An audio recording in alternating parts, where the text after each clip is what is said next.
Hello students, I am going to be presenting what we're going to be using, and that is velocity. Velocity. First, I look at the equation. Velocity is equals over time. So V stands for the velocity. The unit of measure is going to be meters. It's going to be very important when we introduce meters per second. So if you ever see a number that's in meters per second, know it's the velocity.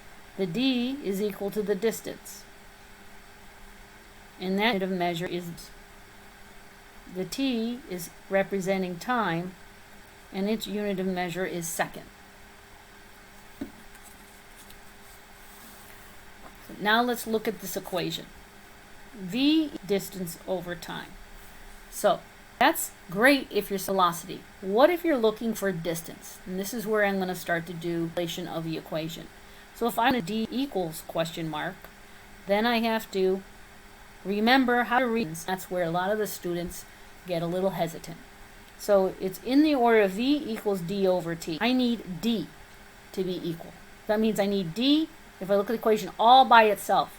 V is all by itself. And what's going on? D is divided by t. D to be all by itself, then I have to do the opposite to t. Being divided by t, I need to multiply it by t. If I multiply it by t on this, I have to multiply it by t on that side. Is everyone seeing what I'm doing? And then these cancel each other out, and I'm left with, I'm just going to rewrite, d is equal to v times t. Okay? So far I have the equation in v. So if I'm looking for velocity, it's going to be distance divided by time. If I'm looking for it in distance, it's going to be velocity time. And then the last one is if I'm looking for it for t equals. So if I'm looking for it in t equals, I'm going to rewrite the equation again. And this one's tricky because t is at the bottom. So the first thing I want to do, I never want to leave t at the bottom. I want to bring t up, and so I'm going to bring it, whatever I do to one side, to the other. So then I'm left with t times v equal, it's still not by itself, it's being multiplied by v, do the opposite, and I divide by v. If I divide by, I have to do the same thing on the other side. So then I'm finally left with t equals, okay? So I'm just going to give you a little bit of review. So what did we learned about velocity is equal to distance over time. Oops, sorry about that. Or you can write it as is equal to v times t, or you can write it as t is equal to d over v. Doing at this, and it's just a different way. It's a visual.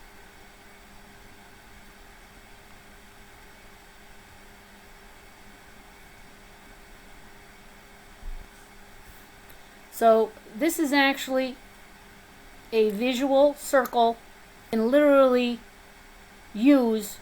So velocity, you can literally don't have to go through that rearranging of the problem I just did. It's all. If I'm looking for a problem, so this line here represents divide by, and this little line represents multiply. So if I'm looking for up, and it's equal to d divided by t. If I'm looking for d equals, I cover it, d is equal to v times t. See?